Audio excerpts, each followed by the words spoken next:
I follow the idea of Karol Wojtyła, the Wojtyłan notion of suffering. As a Pope, John Paul II or Karol Wojtyła published a document, apostolic letter, Salvifici Doloris. So in Salvifici Doloris, he outlined there his idea of what suffering is. For him, suffering is an experience of evil, where evil means the certain lack, deprivation, or the distortion of the goods that the person is expected to experience.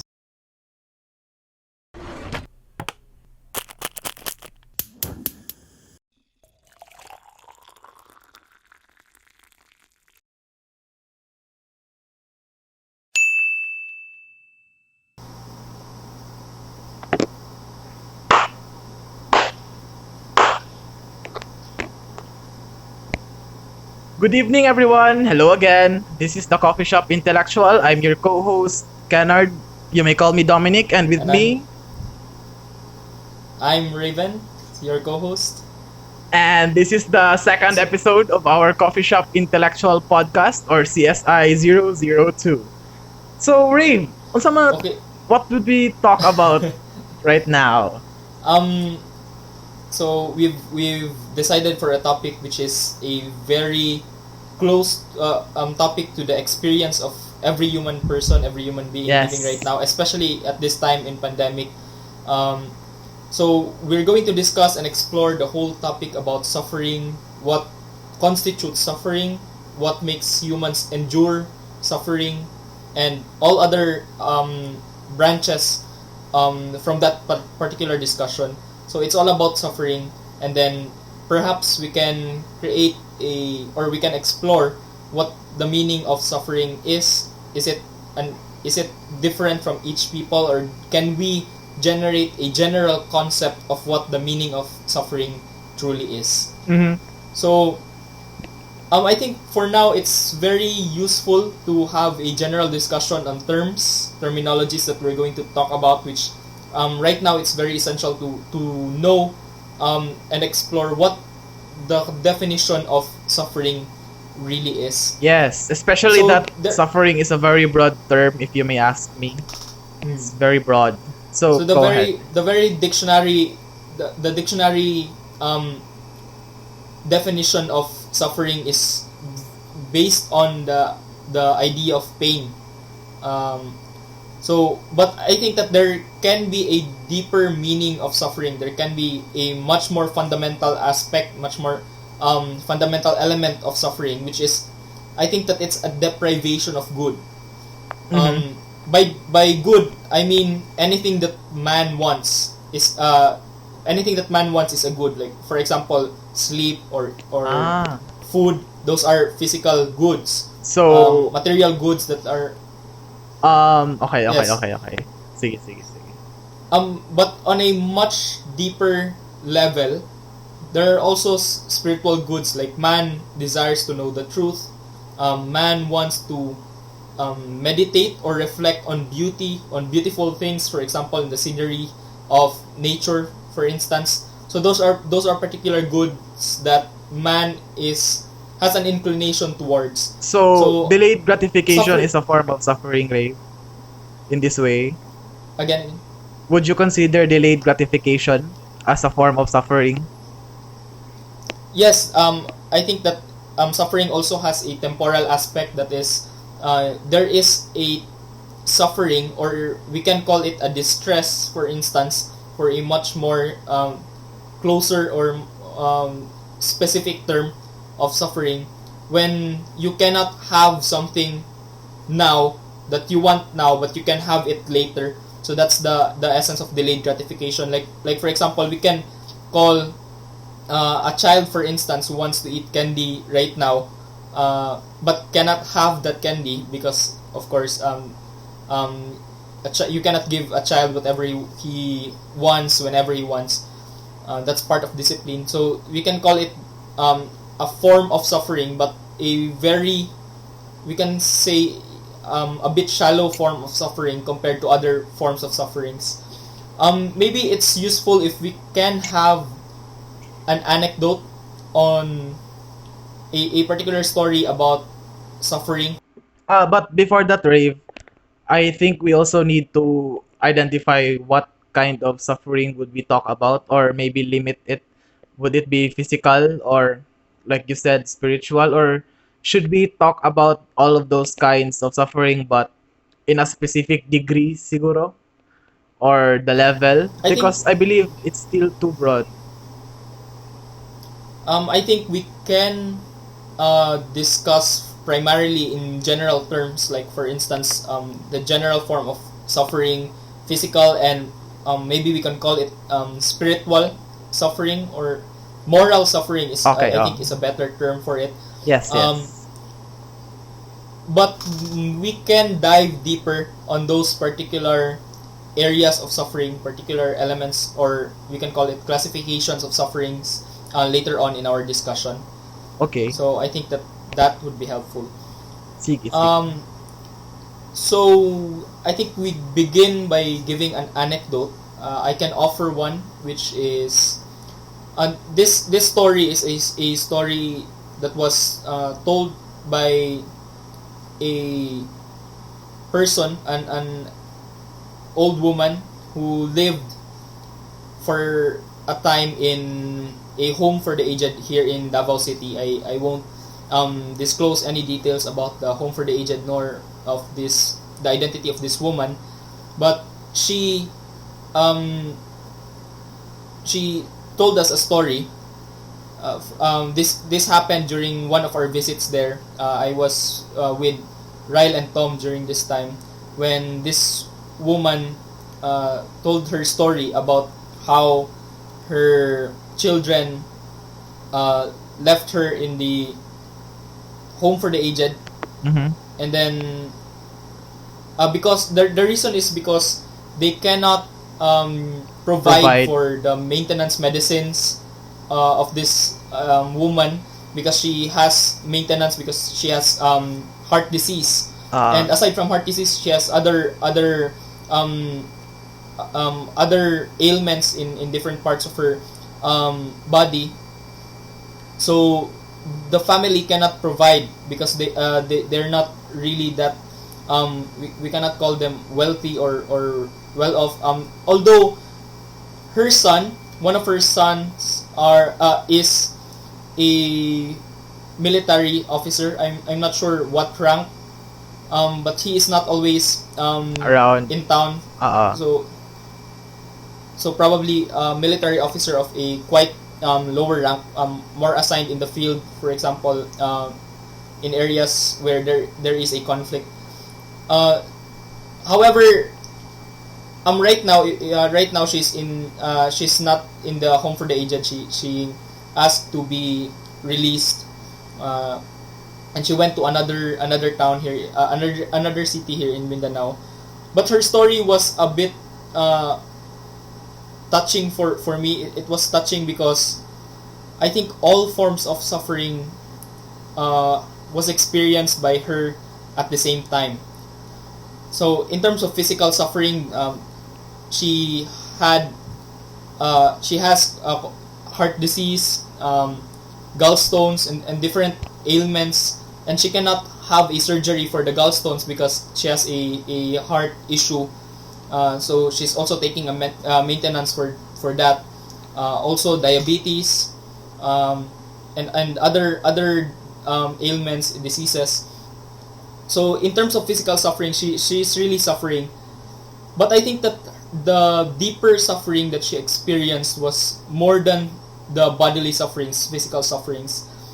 And that is the experience of the feeling of being abandoned, especially that her family abandoned her. We can call it abandoned. Sent her to the facility, home for the aged facility, because they can't provide for her needs. And even the home for the aged, they do not really provide all of the medicines that she has to take. They can only provide those that are available at health centers, for instance, since the health centers are government facility. They can provide for some medicines, but most of the medicines, which are quite expensive. There was one, I think it was I think most of the medicines that we delivered there in the home for the aged was for her consumption, and a huge part uh, of the cost, or of the total amount that we paid, that our organization paid, was for her medicine. So this we became friends for the many times that we visited her in the home for the aged last year, in way back in 2020. And then the deeper suffering was in terms of abandonment, but there was a particular feeling of abandonment or isolation. Perhaps it reached a point of isolation because during the pandemic last year, during the lockdown, the enhanced community quarantine, last March, I think, or April, um, they did not have any visitor. So Mhm. most of the people that they can chat with are people who are regularly visiting them, like our organization, in the Association of Catholic Apologists. Um, but aside from that, there was a feeling of uh, inability to provide for her own medicine, because um, the way she provided prior to pandemic, the way she provided for medicines was to create handicrafts, textiles, Okay. like for example floor mat, for instance, and then she's going to deliver those supplies to a store in Bangkerohan, I think, and then so that's how she provides for her medicines. But the problem is, because of the lockdown, she cannot she does not have any walk-in customers in the facility, for instance, in the home for the aged, nor can she go out and then have her supply distributed by a specific store, or a number of stores in Bangkerohan. So that became a problem in terms of her physical suffering, because of course she cannot buy for her medicines, and that would Worsen her condition. worsen her condition. But more than that, there was also the feeling of isolation, that she cannot discuss, or she cannot chat with anyone face to face. But I think that the only way she communicated was through text message, and that's how we communicated. She one day, I think I wrote a blog about this, that at a certain day she messaged me, just telling her situation, their situation in general, because it's not only her that has the need to provide for her own medication. There are also other um, all other elderly people there. So I think what we did is to gather money, and then delivered medicines there, for a 2 month supply of medicine and vitamins. But um, that fact aside, I think that in terms of suffering, not only did she suffer a sort of physical suffering, but also a psychological suffering, or emotional Yes, suffering, yes. to be more concise, and a kind of moral suffering, in a sense that she knows what the particular goods, moral goods, she could have experienced, like the experience of having a family, meeting her grandchildren, uh, waiting for her children to visit her in her house, for instance. Those particular goods that she was deprived of because of her situation, and because of the abandonment of her family. So So Ray, let me butt in for a bit. So her family could have visited her but not maintain her meds. Was that the case? Or her family is not in Davao, so okay. So there's um, really a feeling of isolation there. Okay, okay. yes, an abandonment by the family, but also isolation from friends, since she can go out of the facility every Sunday to go to a church that she attends in, and then she has friends there. But the problem is during pandemic she could not go out because they're not allowed to. There's also a feeling of helplessness. Yes, also a feeling of helplessness because she can provide for her own needs, which before pandemic she could, but to a certain degree, but after pandemic, during pandemic it was very difficult for her. So I think that in terms of the general idea of suffering that we have, which is a sort of deprivation of good, in terms of physical, emotional, or even moral goods, I think all of those aspects of suffering was experienced by this particular woman, and it's not only her. It's not only this particular woman that I'm sharing. There are also other stories, many stories that I can quote, or I can give about the experiences of suffering of these people inside this particular facility, which I shall not name. So I think that this is not to downplay other forms of suffering, but this is just giving a general description, a general to paint idea a picture of what this suffering, of what suffering is. Yes, to paint a picture. So Rave, I believe we could focus there. Would you like to add something else? I also have a question regarding what you just shared to us. I think it's already enough. The story is already enough. I think I covered the general idea of the story. Perhaps I could ask regarding on how you've described her suffering. You said that, quoting you maybe, that perhaps deeper, her suffering is also emotional and moral. So there's a presupposition there that her physical ailments are not that deep perhaps, or not as worse as her emotional and physical pain. Because as I've heard, diba, she has gallstones problem, heart issues. And I believe those are very life-threatening diseases, especially in her age, because it's the aged, right? So maybe my question is how do emotional and perhaps even moral suffering are worse compared to her physiological pain right now? As I see it, that we need to set the hierarchy straight, or maybe just justify why I would say that moral and emotional suffering is deeper. One, I could say that because it's partly a subjective experience. For instance, so this is her the first perception, time we perhaps? Yeah, partly it's my justification is partly because it's her personal experience, and that's what she told us implicitly when on the first time that we went there, early in January 2020. She told us that, sir, she calls us sirs. She said, sir,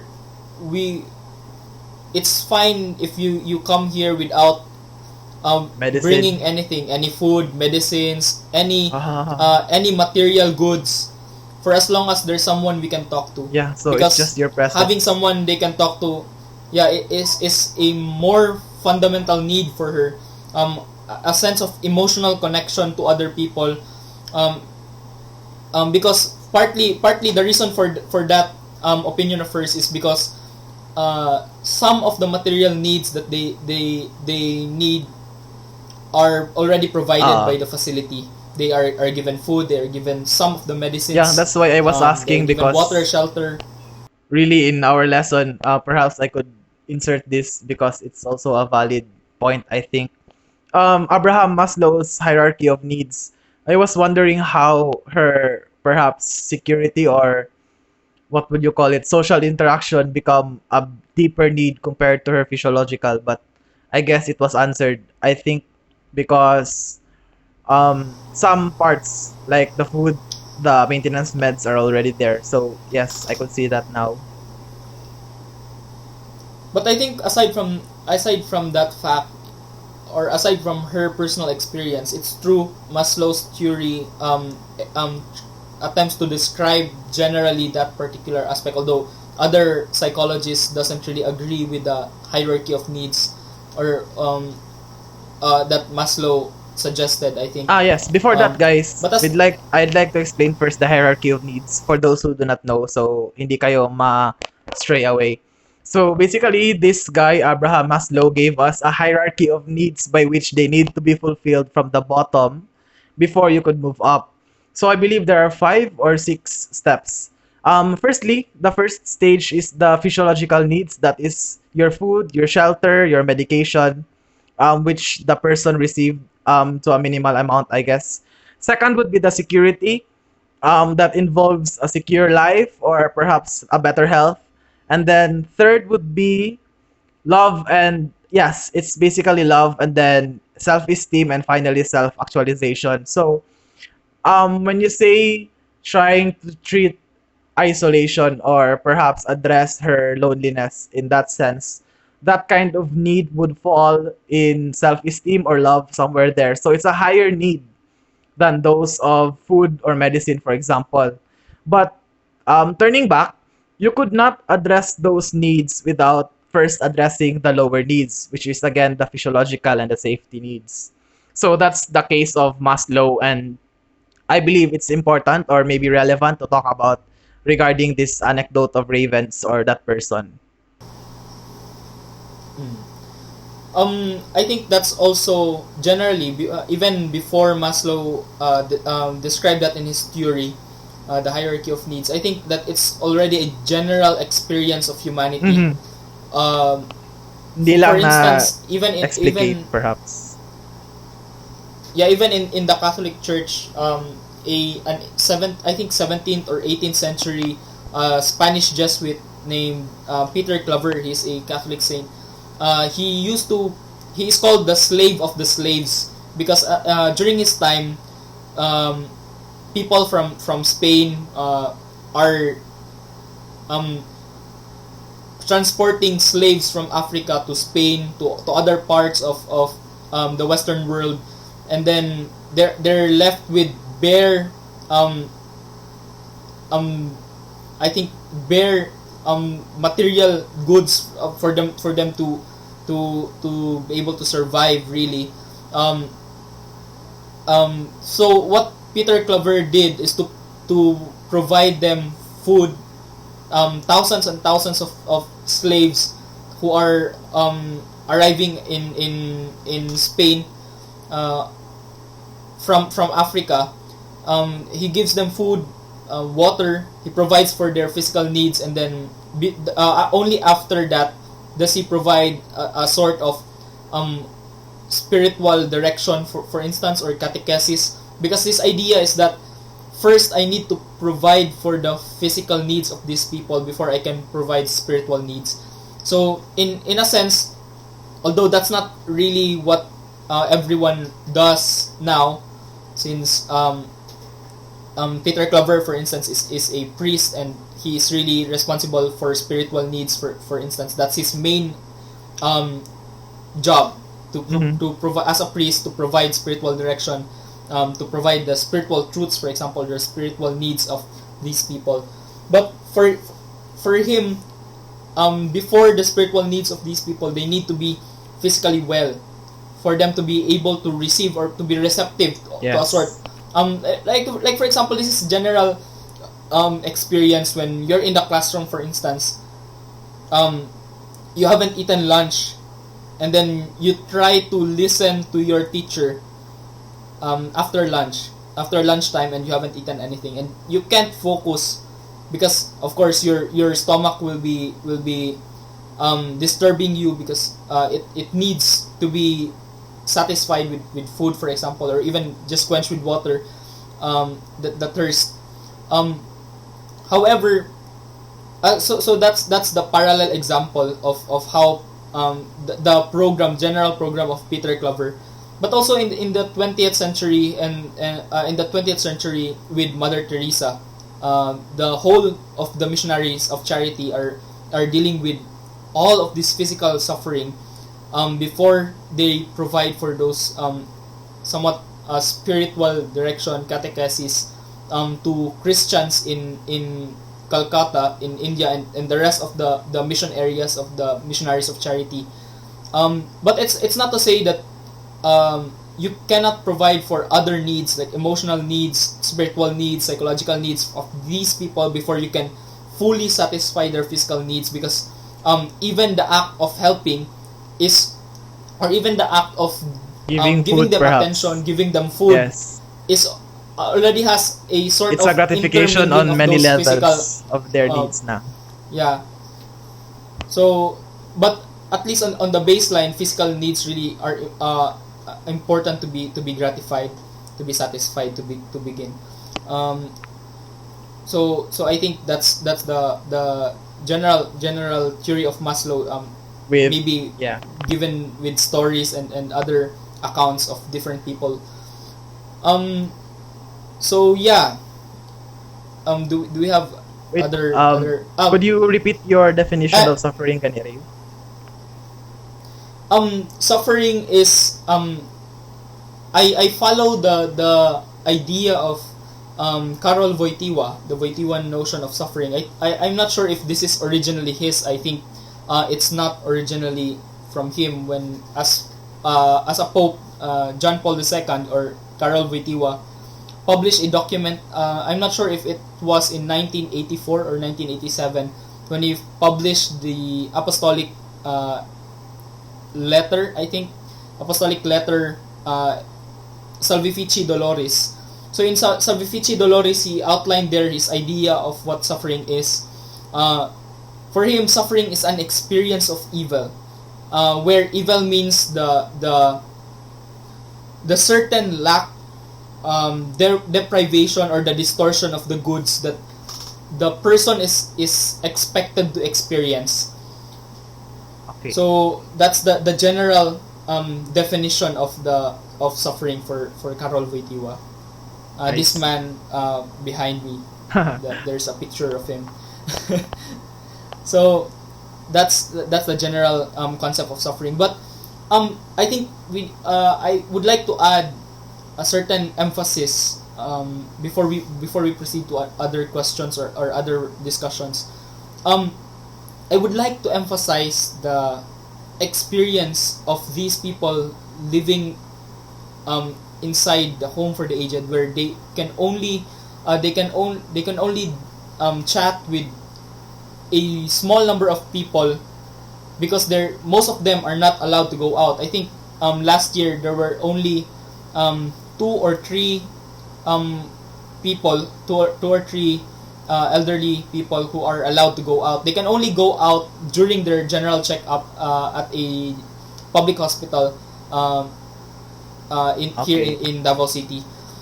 So there's really no time for them to go out just for socialization or having interactions with other people. So it's usually addressing their medicine needs. So the extent of their social group, for instance, are the people whom they live with. The system there in that particular home for the aged is that they have assigned rooms, where each room has 2 or 3 of these elderly people living. So, and they're separated between men and women in different wings of that particular building institution. So that's the extent of their social group.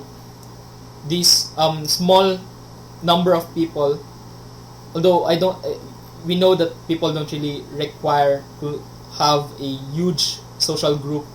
I think there's about 60 of them. I'm not sure what's the count now, especially that it's been a while since we visited the facility, because they don't allow any visitation because of the pandemic. But before, back in 2020, March 2020 to be exact, they had, I think, approximately 60 people living in their facility. And so that's the extent of their social group. And not all of them, surely, we know from general experience of communities that not all of these people are in a good relationship with each other. So so basically the closest people that they have, I think for the particular woman that I was referring to in the story, I think she has about not more than 10 people that she's really close with in their community. And sometimes these people these elderly people has a particular need of having to speak with someone that is not in their age group.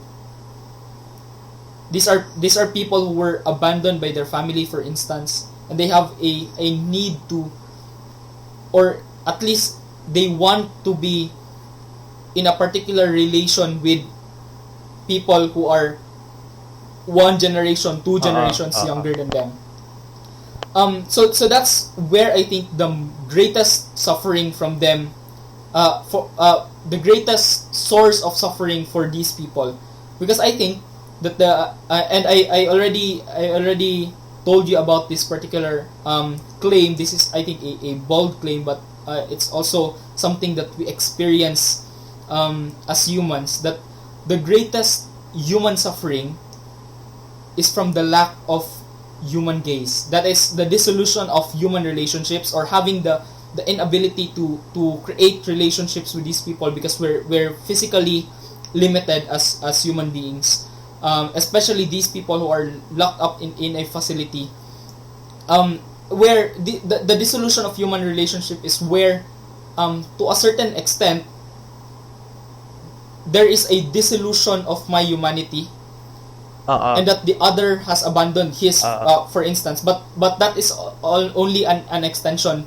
The primary source of human suffering, the lack of human gaze, is where, because there are not much people who see me in this particular light as human, as a human person in need of having a relation with others, because as guys, a social being. it's also known that man is a social animal, diba? Or a social being.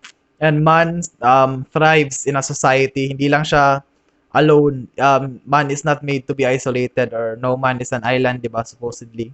So maybe that's where that greatest form of suffering is located. Continue, Ray. I think it would be helpful to describe to a certain extent an anthropology here, or an idea of what a human person is. In philosophy, there is an idea that the human person is, or this is not the only definition, or this is not the only element that philosophers say, but to a certain circle of philosophers, particularly personalist philosophers, and even phenomenologists and perhaps even existentialists agree with this description, that human persons are relations, or they, Yes. they I could also there provide is one in psychology an aspect after you. of there is a particular aspect of human persons that is relation, a relation, or constituted by relations with other people.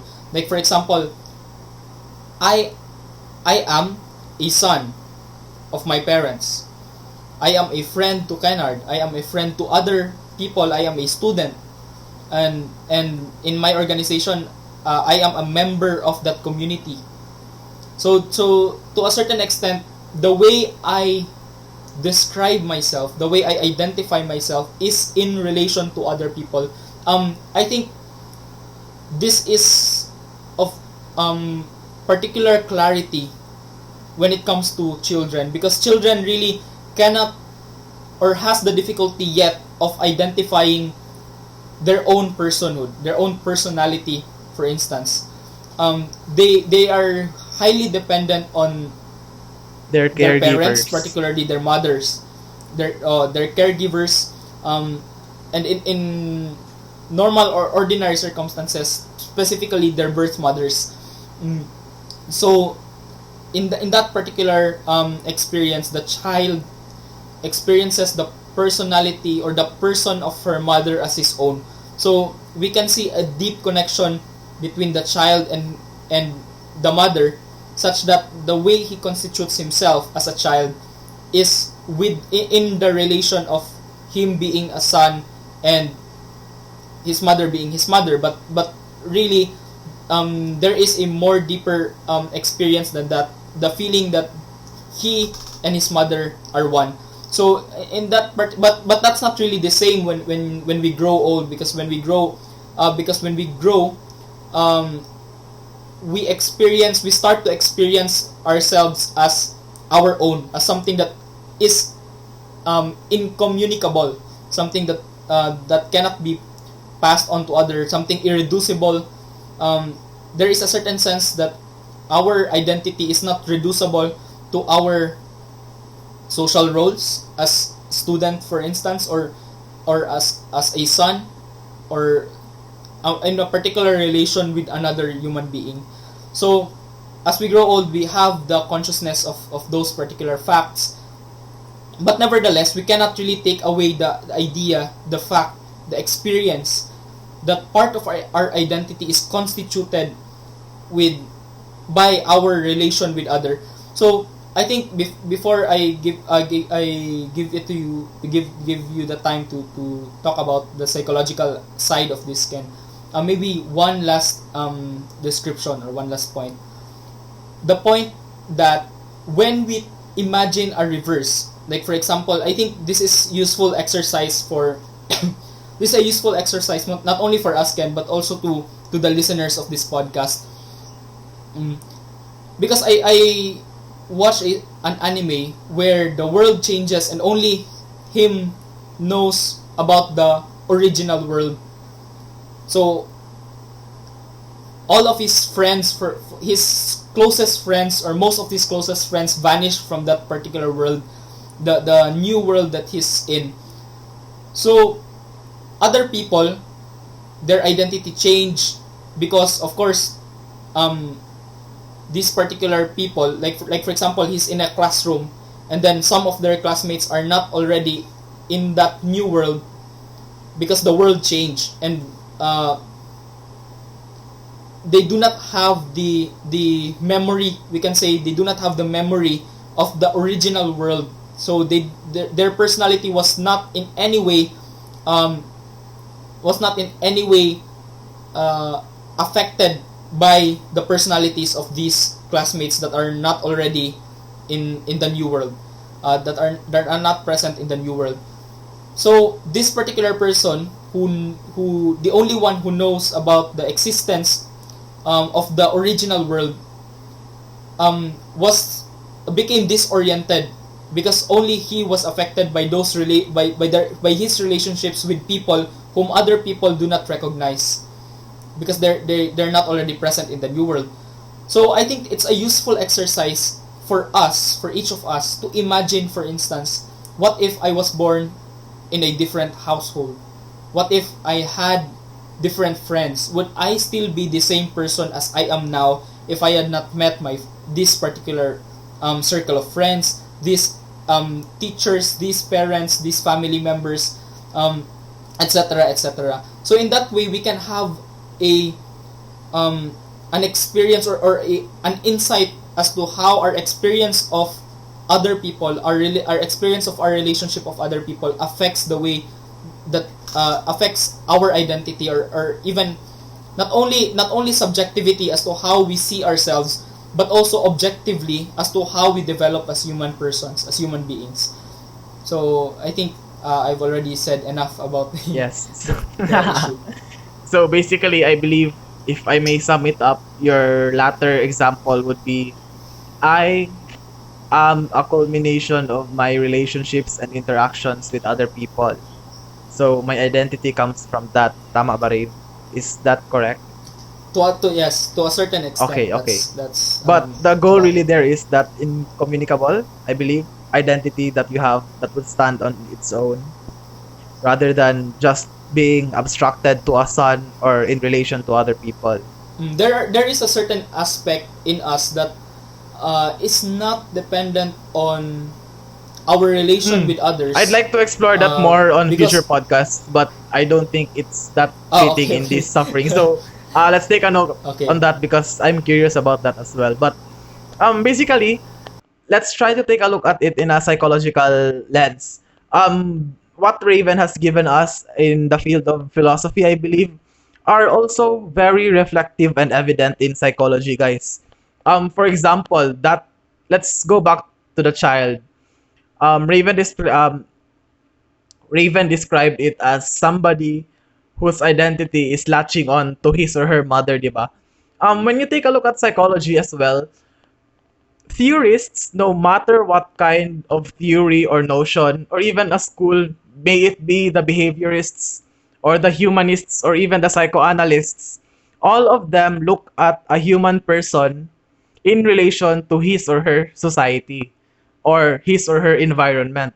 There may be conflicts in regarding how that person is influenced versus society and his or her own body, but it's always that a person becomes better or a person becomes psychologically healthy when that person knows how to interact or that person has been influenced in a very positive manner by his or her society. In the perhaps earliest level in infancy, you could take a look at Freud or you could take a look at Karen Horney. For Simon Freud, it's where the child begins to learn these kinds of desires, diba? From his mother, this kind of sexual attachment to his mother, or even aggression against his father for being a rival of that love. That child begins to form his or her identity through the needs and wants and perhaps even the aggressions or the tensions between those people. When you look at Horney naman, she describes the most essential part of a human person in growing healthy, let's say, is through love and care given by his or her primary caregivers. That would be the mother. The father also plays a role, but the mother is really the one that breastfeeds the child or even takes care of the child in the very first place inside the mother's body. Habang pregnancy, that's what I mean. The point of this is that even at a very young age or even before you are born, tama ba? Or conceived maybe, or maybe perhaps sa may tawag, what would you call it? When you are born in this world in a way that your mother would give birth to you. That's let's say it at that. You are already dependent of another person, and as you grow up, you need these social interactions in making yourself a better person. So it's a need. It's not simply something that is that could be taken for granted. Perhaps everybody really is more than just a single person, or maybe let's reframe that. Everybody is defined or maybe even identified by the social interactions that that person has. So kagaya nga ng example ni Raven kanina, your identity mostly really lies disregarding yung higher level kanina. It really lies on how you are known in relation to others. You're a friend, you're a classmate, you're a son, or you're a student of this school, or you're an employee of this organization. So, going back, that's the point, maybe, to why that kind of suffering from that person on Raven's anecdote is that painful or perhaps that profound, because it's really, how would you call it? It's really the stripping away of humanity, let's say, through the loss of identity in having the chance or the inability to connect with other people. So that's the essential part of that suffering that Raven was trying to give us earlier, in a psychological sense, perhaps. But even if you take a look at it in different angles or maybe schools of thought, you could still see that all of these people arrive at the same maybe truth or notion. So that's that when it comes to psychology and looking at it in different angles, Rave. So now moving on, where would we go? Where would we go now, Rave? I think it's important to note, Ken, that Uh it's not only the inability to connect with other people because of physical barriers or because of, for example, right now it's pandemic and there are some people who can't really go out of their houses. I think that includes even my own grandmother. She is not allowed to go out of her house because it would be risky for her health.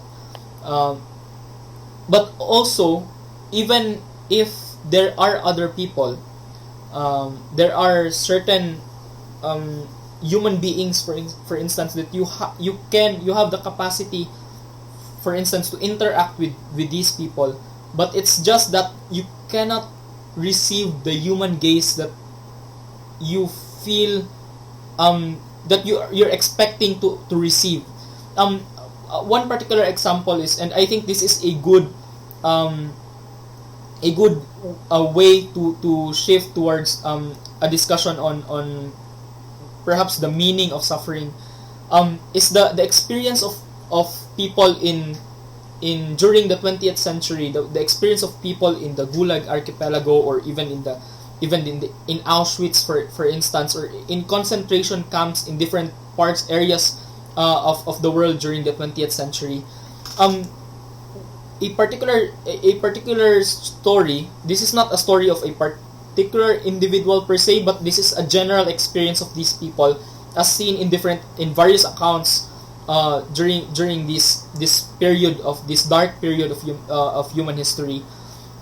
In places like Auschwitz, in places like the Gulag archipelago or other concentration camps, or even in the general society where there were deep discrimination, systematic discrimination in Germany, for example, towards the Jews, and other aspects of discrimination. There is, and this is in reference to the extension that I gave earlier, that the lack of human gaze is a result of the feeling that you were, or not only the feeling but the general experience, both subjective and objective experience, of being stripped of your humanity, and that the other person has abandoned his particular humanity. What I mean is that there are people in Auschwitz, the guards, for instance, but not only the guards, but there were prisoners who were in charge of the camps. I'm not sure how. I think the way Viktor Frankl, a psychologist, the way Viktor Frankl explained this, I think they term it as capos. These capos were sometimes even worse than the Nazis themselves. So these people, generally, what I mean by people abandoning their humanity is that they don't give that human gaze that is expected for a human to give to others. Like, for example, the gaze, the emphatic gaze, for example, so the sympathetic gaze, for instance, that you seeing the suffering of another individual, you also experience a sense of suffering in yourself, because you have that capacity, that innate ability to empathize with other people. So it is in this sense that other people may abandon their humanity, and that particular abandonment is also not just a source of suffering on themselves, because they sever their capacity to relate to these people. Not only that, but it's also a source of suffering from other people who receive their gaze and see that it's empty, see that it doesn't have the human content that it is expected for a human to have. So it's a gaze that is like gazing into the abyss, or gazing into the eyes of, I don't know, gazing into the a blank space, for example, not really seeing something that also sees you back. So I'm not sure if it's understandable, but generally it's an experience of maybe we can use a parallel example. There are many young people today that are posting in social media, for instance. We know some of these people. I know, and to a certain extent, maybe we even have an particular experience of this. The feeling that you have family and friends, and you feel isolated from these family members and friends. So I think that to a certain extent, this is a general experience of youth of young people, and not only young people but particularly these young people. Um, so there is the experience of isolation, the feeling that you are not seen, that you are not considered. So it is in this particular aspect, and to a greater degree, that the people in Auschwitz, the Jews, for example, in concentration camps, or the people, for example, locked up in some concentration camps in the Soviet area. It is in this particular sense, in this particular experience, and to a greater degree of this experience, that they experience the stripping off of their humanity. That a certain human being looks at him and does not see a human being but sees a slave or an animal that he can just kick around and do anything without any sense of without not even feeling any sense of bother by his conscience, for instance. So it is in that particular gaze, seeing another not as a human being but as a slave, as an animal. It is in that particular gaze that the one who gazes abandoned his humanity, and the one that is gazed upon is stripped of his or her humanity. So I think that in terms of suffering, this is what I mean by the greatest human suffering, because it is a suffering that is experienced, I think, only by human persons, only by human beings.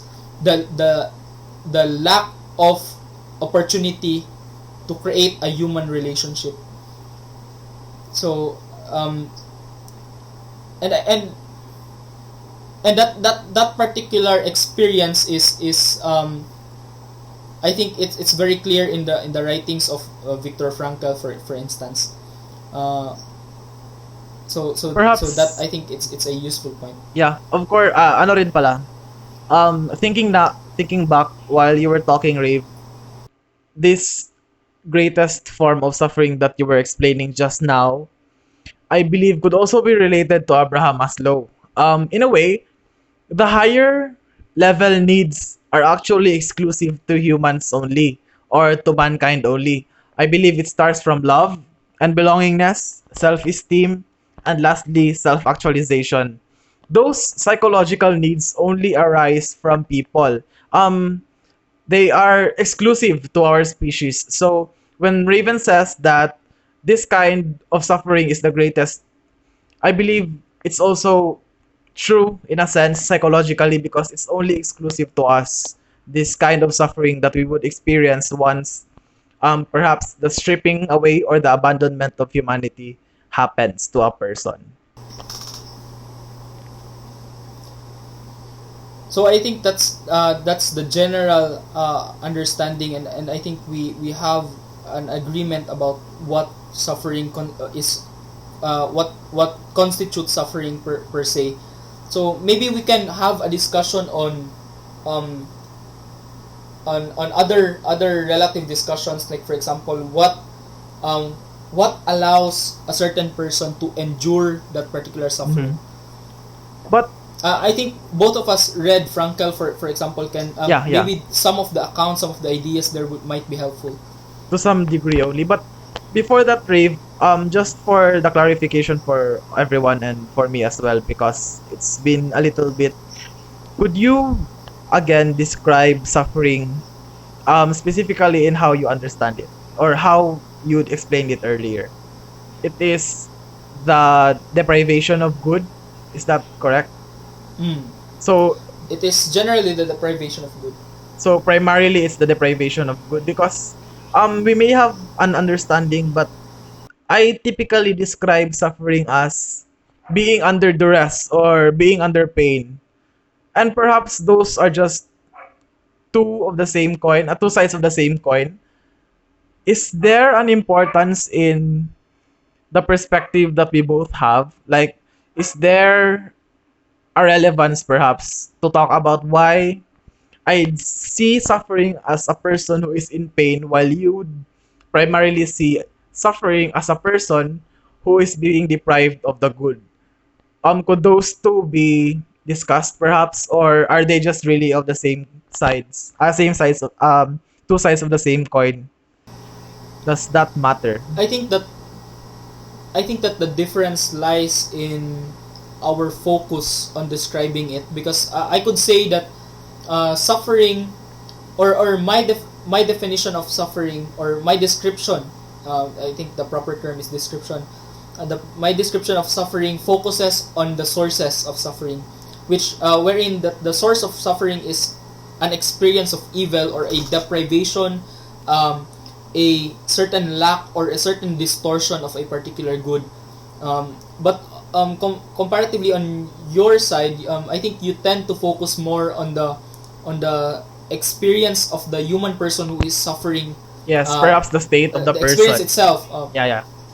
But we could combine the two statements by saying that suffering is an experience of duress that is rooted in the particular lack or Deprivation of or good. distortion of Okay. the good that man expects to experience or to possess. Yes, So I that's think that's a fuller the definition difference. perhaps of suffering. So now, coming to the hour mark, we're close. It's 55 minutes on my watch. It's 55 minutes. I believe we could inject a little bit of meaning to the suffering that we experience in a way that we could frame it in Frankl's ideas, maybe, because a little bit of background on Viktor Frankl. He is, again, was what Raven has said, is a psychologist, but before that, he is also a victim of concentration camps in Auschwitz, I believe, Rave, or was it Russia? In Auschwitz. Okay, in Auschwitz. In And Auschwitz. basically, anything that happens or everything that happens in concentration camps could be the worst experience you could have as a person looking back at all degrees of time. So you are stripped of your clothes, you are stripped of your identity, you'd lose your name, you'd actually just be called by numbers 01, 02, 03, and there's no assurance that you'd live to see another day, because every now and then people would just drop like flies during the winter because they are forced to work hard labor while it is in a snowstorm, perhaps, or even as I believe, to just depopulate the camps, they would be sent into gas chambers and then be killed off without really having any prior notice. So there's really no sense of security, and a sense of security, as what has been established earlier, is a very important need a person must have. And the lack of that is also a form of suffering. That, and what Raven has just described earlier as the human gaze being stripped away, or even humanity being abandoned by the oppressors themselves. Knowing that, Viktor Frankl actually gave a very good philosophy, let's say, or a notion on how to find meaning in such meaningless, apparent suffering, let's say. Because I don't think, or maybe at first glance, I don't think a person who's been under concentration camps would be the one who would give the most profound, perhaps a compass for meaning in suffering. But here we are with Viktor Frankl. I have listed here, I believe, 3 steps or notions that you need to keep in mind when you're in suffering. Let me read through this really quickly. First, you have to find a why for every what or how. So what this means is that you need to find a greater cause, or perhaps a greater goal into which you could dedicate yourself into, by which you could you could endure any form of suffering. We'll elaborate on that later. Second, you have a choice in any situation. Now, this notion was really fleshed out in the context of Frankl being in a concentration camp. You have a choice in any situation. There is a gap between stimulus and response, and between that gap is your freedom of choice. Basically, what that means is, no matter how dire the stimulus slash the experiences that you are having, and your response to such experiences, there is a form of freedom in that gap, and that is how you would look at life, perhaps, or how you would look at the suffering that you're taking with. So even if you're a slave in the Auschwitz concentration camps, you would still have this sense of freedom in you. And that's one of the things that Frankl really held close to himself while enduring suffering. Lastly, this is the third notion, but it's still important. When we are no longer able to change a situation, e.g., the concentration camps, e.g., being a slave in such harsh conditions, we are challenged to change ourselves. So basically, guys, as perhaps as idealistic as it may sound, and as maybe I could say cliche, as I've read a little bit of Frankl's life, I could really see that it's just optimism, or perhaps a very strong outlook in life that makes him endure all of the suffering. That's one. But the other again is to find or even to dedicate yourself to a greater cause, perhaps to a person, or perhaps to a value, or perhaps to a principle. We could talk about that later, by which you would find that greater than any of the suffering that you have. Perhaps an example of this, Rave, correct me if I'm wrong, could also be found in religion, or even the sense of the afterlife. In Catholicism or in Christianity, for example, what you do here is for the greater good, or perhaps in order for one to be saved. And you do that not only by doing good things, but also enduring any suffering that falls upon you, or in other words, carrying your cross. Through those ways, you would be able to endure pain and even the deprivation of good just for you to be able to achieve that goal. Kasi guys, the main focus of, di ba, Frankl is a psychologist and he also treats people, perhaps existentially. The main core, or perhaps the core of his notion, is logotherapy. And logotherapy focuses on the meanings to be fulfilled in your future. So it's not merely just looking at the future and then wanting to achieve a goal, but also perhaps in a deeper sense, finding that meaning in the future that you need to achieve. So this is a little bit confusing even for me as I say it, but maybe I could reflect upon it. It's teleological, it's purposive, it's goal oriented. That's how people carry on through tragedies and even very bad life experiences such as Frankl has had. And with that search for meaning, man search for meaning, that's Frankl's book. And through that search for meaning, you then find a what or a why, or maybe you'd find this specific thing or object, I don't know yet, even for me, that would make you endure anything. So that's basically the summary, or perhaps a glance of what Viktor Frankl could offer you in trying to find meaning in suffering. Would you like to add, Rave, or even to ask, or ano man? I think that there was a. I'm not sure if it was a question when you tackled upon the ideas of the Catholic Church, for instance, but maybe it's a useful corollary or a supplementary to the idea of Frankl, or even to the experience of Frankl in Auschwitz, because there was another person who experienced Auschwitz very deeply, and he even I'm not sure if it was in Auschwitz per se, but it was in a concentration camp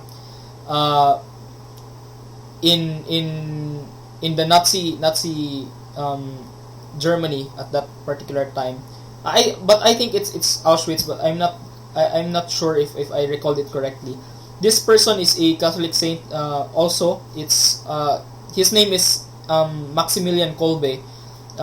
Saint Maximilian Kolbe died in Auschwitz in order to spare the life of, I think, one Jew, a father, a Jew who, I'm not sure if it was also his family, but I'm sure that it was this particular man who has children. What Saint Maximilian Kolbe did is to talk to I think he spoke with the officers, and then he in exchange for the lives of this man, I'm not sure if his family was with him at that time. Saint Maximilian Kolbe offered his own life. So it is the reason why he died in the concentration camp, because he died as a replacement inside the gas chamber for this family or for this specific man. Even that man was there in the Vatican during the canonization process or the canonization mass of Saint Maximilian Kolbe. I think he met John Paul II in the Vatican during the canonization. And the experience of Kolbe, I think we need to take a step back into what Auschwitz is all about. Auschwitz is about power. It's saying that the most fundamental level in man is not humanity but power. What I mean that's by also that is something that, I actually pondered to ask you when you were talking about these prisoners who have abandoned their humanity just because they held this sort of power over others. So go ahead, Ray. So it was the philosophy in Auschwitz was to tell the world, for example, that the most fundamental level in humanity is power. That for example, the people of Germany, for instance, holds a greater power than all other races in the world, or to another level, to a more specific level, that the guards have power over these humans, and they're not even seen as humans but as slaves or as prisoners. Maybe it's even better to be seen as a prisoner of the state than to be seen as a slave. And in Auschwitz, they were not seen only as prisoners but as slaves. They were workers. They were given tasks. For example, like transferring bags of salt from one side of the camp to another, and then they would be again ordered to transfer the camp back to the original place where they got it until they become exhausted, and some of them die in the process. So they were seen as slaves. But I think in that particular philosophy of power, that they are seen that we control you or we have power over you, what they really want to say is that because you are here, then there's already no hope for you, because you as a Jew was captured.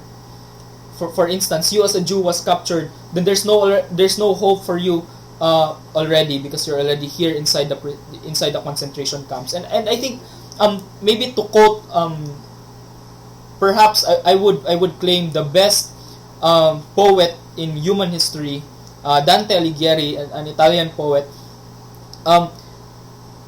In chapter 3, and I think chapter 3 and line 9 of his work in Inferno, he says, lasciate ogni speranza, voi qu'entrate. What that means is that abandon all hope, you who enters here. That was an inscription described by Dante, that it was an inscription placed at the gate of hell. So what that means is that anyone who enters hell must abandon all hope, because there's no hope. There's no hope for salvation, for redemption, for instance. And the same notion can be seen in Auschwitz, that in Auschwitz you cannot go out alive. That's what you said, Ken, that there's no certainty of surviving this. Basically hell on earth. And even Viktor Frankl experienced this uncertainty of maybe surviving this camp. And I think it's true, Ken, that it was hell on earth. The reason is because if we use the description of Dante in describing hell, he described hell as a place without meaning. Why? Because to a certain extent, meaning comes from hope, comes from the certainty of the future. But people in Auschwitz is not certain of the future, because for them it is possible that they do not have a future in the camp, because they'll die, and their time on earth will be eliminated, for to say. Um, but and there was another philosophy or point of philosophy in Auschwitz, that people who have power and people who are suffering must act in non-humanly manner. That is the reason why, firstly, people who have power like the Nazis, they act very inhumanely. But number two, even the capos, I think the capos, those people who are, I think they were Jews, but they were not really Nazi. They were also prisoners, but they were head prisoners to say. But and I think Jordan Peterson also gave a talk about this. And these prisoners were even worse than the Nazi guards themselves. So people who were suffering were even expected, and Nazi wanted to show the world that some people who are suffering must become animal in order to survive. This is although probably not explicitly said by these people, but I think that it's implicit in the way that they run these facilities, or not really facilities, but they run these concentration camps. But this kind of philosophy was reversed. This was reversed by Saint Maximilian Kolbe, and the homily of John Paul II in Auschwitz was very clear on this. And this was also, I learned this from Rocco Buttiglione, an Italian philosopher who is we can call him a scholar of Karol Wojtyła. He studies Karol Wojtyła, Saint John Paul II's work. The thesis or the philosophical statement that Saint Maximilian Kolbe gave by his witness, by his martyrdom, giving his life for another human, is that even under the most horrible circumstances, man can be simply human. One can be simply human. That is, he can remain in the disposition to love.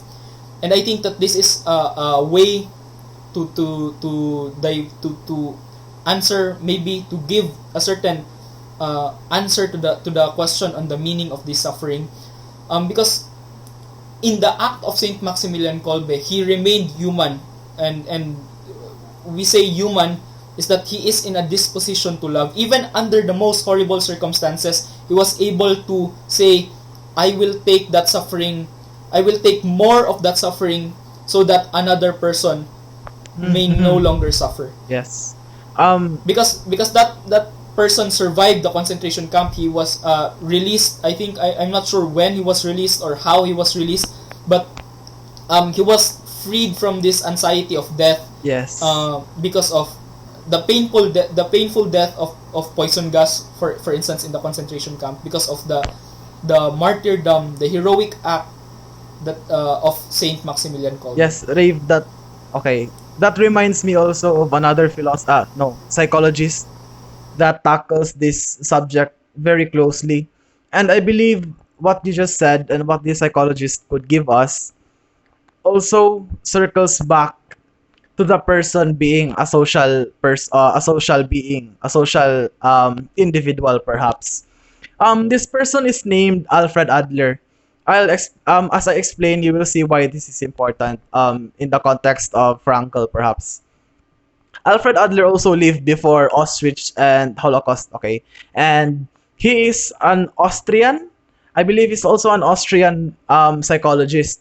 Now, Adler had this idea that there are two ways into which a person could grow. Either he would strive for personal superiority, or in other words, power, or, which is the better one, he would strive for social success. He coined the term social interest, or in a German way, I believe it's Gemeinschaft.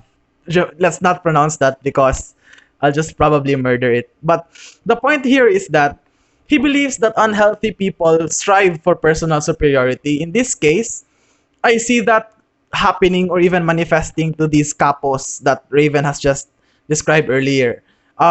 These people who have attained power and used this power in order for them to be superior in themselves.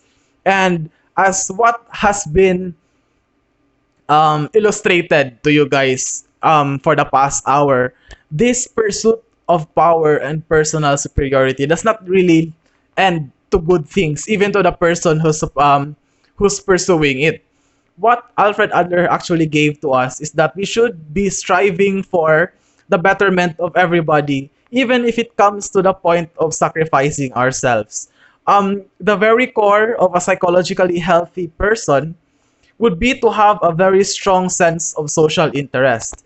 Or, in other words, that sense of wishing or even intending and acting upon those intentions of the people around you, not only to you or yourself. And I believe that's also how the concept of sacrifice or even the concept of having a greater cause than yourself becomes and makes you a better person, or even makes you a person who endures the suffering of these concentration camps. So as you can see, even in a psychological level, before this happened, there's already an explanation or perhaps a notion that shows us how important it is to be social people, and how social interest perhaps, or the care for others, becomes the very strongest way for a person to become healthy, psychologically speaking. So this is another manifestation of what we have been tackling earlier in the psychological field. I think Viktor Frankl offered three sources of that particular meaning. I can remember two, which is to the first thing he said was, one of the sources of meaning for people who are suffering is by creating a work or doing a deed, like for example, maybe this particular source for Frankl is a source of distraction, distraction from the suffering, like focusing on the labor, for example. But that's a very difficult thing to do, especially given the degree of task and the length of time that they need to work in these concentration camps. It's very difficult to just focus on a particular work or deed. But also, it's also trying to create something meaningful. Like for example, in Frankl's case, it was writing in small strips of paper everything, every experiences that he has in the camp, but also every realization in terms of how he deals with his patients, for example, because he also had patients in the camp. But the second part of his source of meaning is by experiencing or something or encountering someone, and I think that's where Kennard was touching a while ago, when there is a social interest per se. But the last one was the attitude we take toward unavoidable suffering, and that's also, I think, you also touch upon this. That's your this freedom point, of Ken, choice. when you talk about the freedom of choice earlier. But I think I would like to stress on the second part. This is already in trying to describe the general source perhaps of meaning in suffering, or even the idea that I can endure, or the willingness to endure particular suffering in life. But I think we can't really finish this in this episode. Maybe soon. Yeah, I believe the this next is episode this is a very lengthy discussion talaga. Yeah. I think generally when we talk about suffering, we can create even 3-4 episodes of podcast just by this topic. It's very broad and it's very deep topic. But maybe I would like to introduce my proposition. It's not originally mine, nor because they say that it's very rare for someone to discover something New. true and new. And Yes. I think that this proposition is something that is both true and new, and therefore it's most likely that it did not come from me. And I know for myself that it did not really come from originally from me, but on the great Plato, Aristotle, philosophical tradition, the great philosophical tradition throughout the years. So this particular emphasis is also within the cluster of um, we can say source of meaning that Kennard explained earlier about the social interest, and I think I also touched a part of it a while ago. It is, I think, in terms of love, like the real source of endurance is in terms of love. That was also Why? Frankl's idea, Because di ba? yeah, also Frankl touched on this idea So, when I everybody. read when I reread Frankl a couple of days ago. I was also reminded that Frankl also stated this idea, Yes. but I think that it is not maybe it's also fundamental in logotherapy, but I think only he explored it only psychologically, and maybe it also a part in his existential philosophy, but I think that there are other themes that was not really explained by Frankl, and we can touch upon that in future episodes. But the proposition is that love can make man endure suffering because it can create a meaning out of it. Meaning that because this is also coming from the Catholic philosophical tradition, from Wojtyła, Dietrich von Hildebrand, and other Catholic philosophers of the 20th century, even Edith Stein, who also died in a concentration camp because she's a Jew, Jewish convert to Catholicism. So the idea is that suffering, when met with love, becomes a sacrifice, and sacrifices are never meaningless because it is done with someone and for that someone in mind. So meaning that we can touch a bit on the theology of the theological aspect of this, the theological origin of this idea, because this is partly a reflection, a theological reflection by many great thinkers of the Catholic tradition about the crucifixion of Christ. Maybe if you see here, I have two crucifix there, and another statue here of the Pieta on my on the side of on the side part of the screen.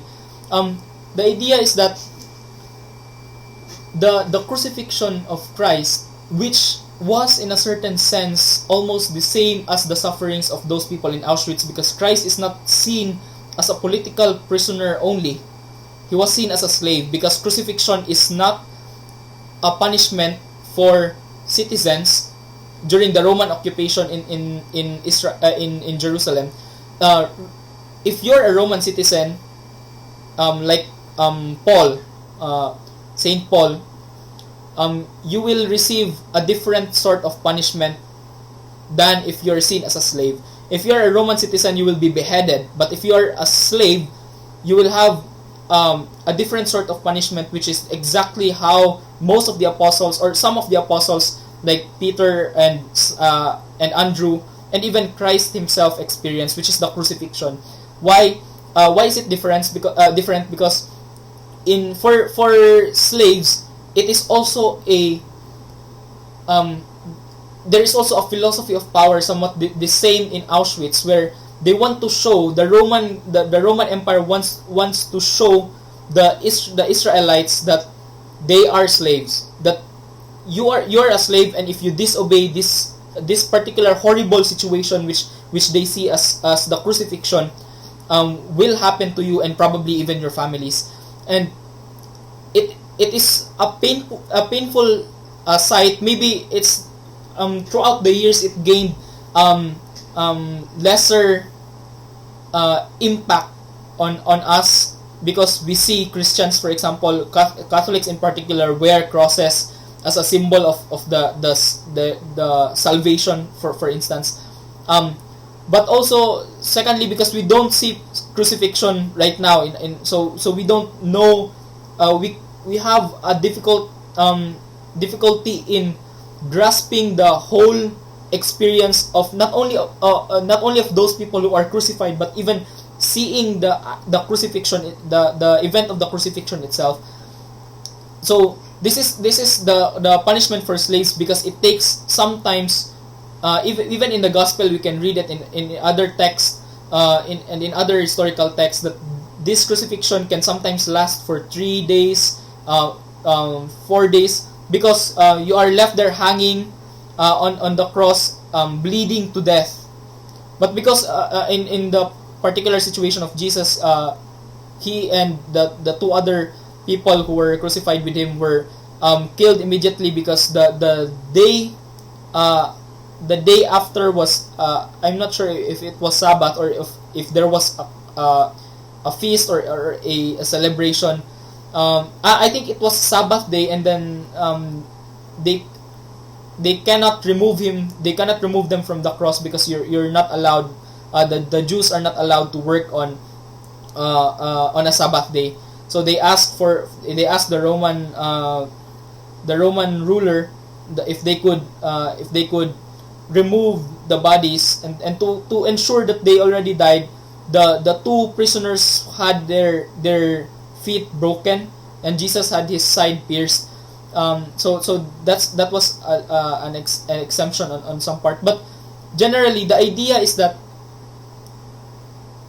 Christ endured the suffering because of love. That's we can explain it in theological terms, but I think I prefer to explain it more in philosophical terms this time. And in that particular suffering, it was not a meaningless suffering. It was not suffering just because of, for instance, but it was a suffering with a particular purpose in mind. And any form of suffering with a particular purpose in mind, especially when this particular purpose is for another human being, or for other human beings, other communities, per se, it ceases to become merely a suffering and becomes transformed as a sacrifice. And sacrifices like this, and sacrifices can only become sacrifices if they were done in love. Because the reason is, in this world of pain, I would say that in this world of pain, love is completed when it suffers. I think that in some philosophical traditions about love, that is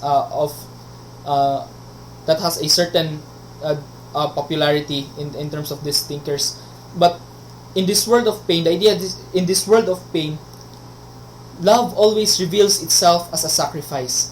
And I think that's also the same thing that happened in the crucifixion. That's also the same thing that happened in Maximilian Kolbe, when he chose to die in lieu of this particular Jewish family, or this particular Jewish man. And that's also how it's particularly manifested in pop culture, and even in films. The notion of love is always in a form of sacrifice, if you guys could notice. Yeah, so that's the general idea, that the greatest source of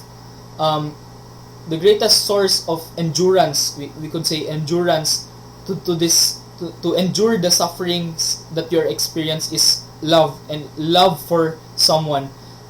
Particularly, we see it every day, of fathers and mothers working so hard to feed their children, so that they can come home at 8 p.m. to eat at the same dinner table with food that are not only nutritious, but something that their child really wants to eat, to see them happy, for instance, in those particular situations. But it is, I'm not claiming that it's the only source of meaning, it's the only source of endurance for these people who are suffering. But I think that as the level of suffering increases, there is also a hierarchy of the source of meaning that can allow man to sustain that particular suffering. And I think that the greatest of all is not really having something to do as a form of distraction, or having a greater cause in mind, having an abstract idea in mind, for example, or nor is it having just a particular attitude, that particular attitude of in terms of your suffering. Because even those three reasons or in Frankl, those are clustered as under two reasons. I think as the degree of suffering increases, man has the tendency to break down. Man has the tendency to be covered by the burden that he is experiencing. But only when there is love is there the ability to endure the suffering in order to live more years, or even to endure the suffering in the sense that I will endure this pain for another human being even if it costs me my life.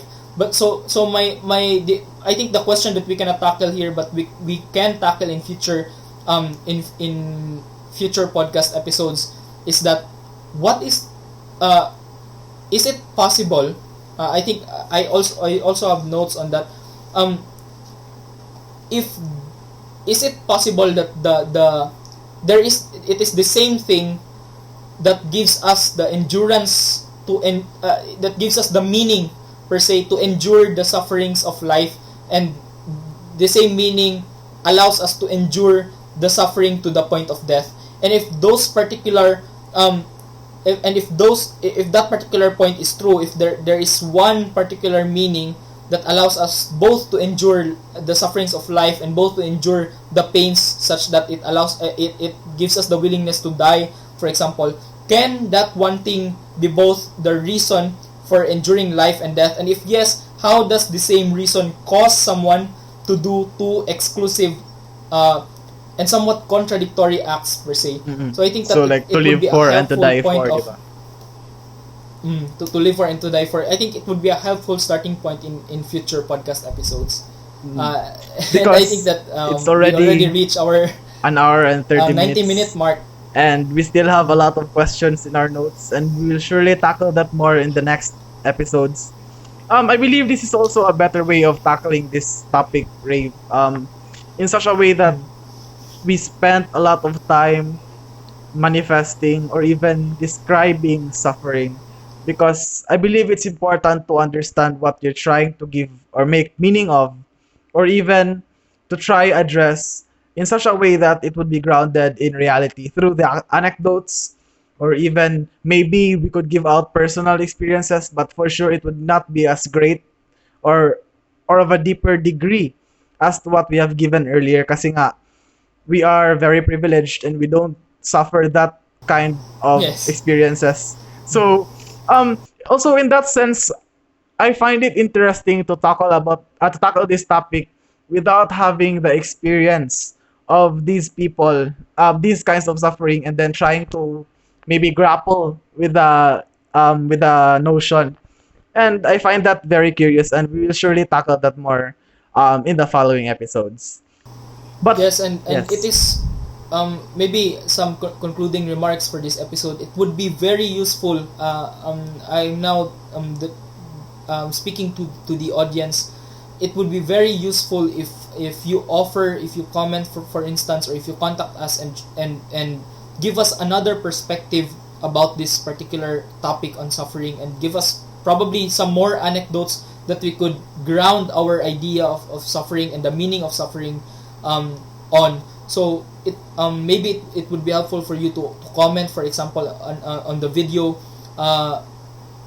on those particular ideas of yours. You can agree with us, you can disagree with our ideas, you can offer your justification for your particular stance on this idea, and it would be good to have a dialogue, even with having this video and comment conversation, for instance. It would be very helpful for us. and perhaps another thing would be to tie back everything that we've given so that you guys would be refreshed. I believe firstly we have given the meaning of suffering, and as for Raven, firstly, he finds it as perhaps the deprivation or the absence of good that man ought to have. And then for me, suffering was primarily described as a man in a state of pain, duress, tension, or those kinds of negative things. And after that, we've managed to synthesize those two meanings through that suffering is could you repeat what you said earlier, Raven? Because I believe it was more articulate that way. I think I stated it earlier as suffering is an experience of pain or distress which has its roots in the certain lack, Yes, yes. deprivation or distortion of good. So it's the roots. That's the term I'm looking for. And then those that definition rather was expounded by through the anecdotes and even through the life of Viktor Frankl. And then after defining suffering and giving you examples, we also gave maybe some tips, but don't trust us on that because we're not really academically licensed to give out therapy tips. But again, it has been given by Frankl on ways to find meaning in suffering. Not only to define or to give meaning what suffering is, but also to find meaning in enduring suffering. And that would also be expounded more because I believe we lack time and we tackled it later na. But then, of course, yes, we tackled that more, we fleshed out that more. And I believe the last notion that was given is that the highest form of a person could get in trying to endure suffering is through love.